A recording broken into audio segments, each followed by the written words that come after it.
ქალებს საფერხებს ის, რომ ყავთ შვილები, ოჯახები, შემიძლია მათ გასამხნევებლად თქვა, რომ მეც ვარ მეუღლე, დედა, მაგრამ ამან საერთოდ არ შემიშალა ხელი, რომ ამ სფეროში თავი დამემკვიდრებინა.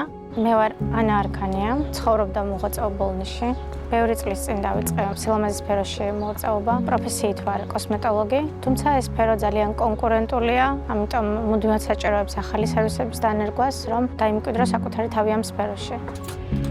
Kea კავკასიის მიერ განხორციელებული პროექტი ძალიან დამეხმარა იმაში, რომ განმევითარებინა ჩემი ბიზნესი, რომ გამოფართოვებინა ჩემი მოღვაწეობის სფერო და დღესდღეობით მაქვს ლაზერული ეპილაციის აპარატი.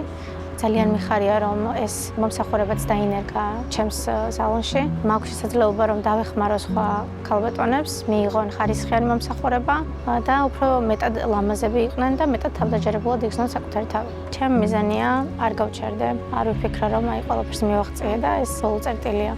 ხშირად ვთქვამთ, რომ ვარ ოპტიმისტი. ალბათ ამაშიც არის ჩემი ძალა, იმიტომ რომ არასდროს არ ვკარგავ ხალის და შემართებას, მიუხედავად იმისა, რომ სირთულეები მანამდეც იყო, დღესაც არის და დარწმუნებული ვარ, მომავალშიც მექნება. უბრალოდ ყოველთვის, როდესაც მეუბნებიან რომ რაღაცა არ გამომივა, კიდევ უფრო მეტი ძალა მეძლევა თითქოს, რომ ამ რაღაცას მივაღწიო, გავაკეთო და ჩემთავს ვუთხრა, რომ ყველაფერი შემიძლია.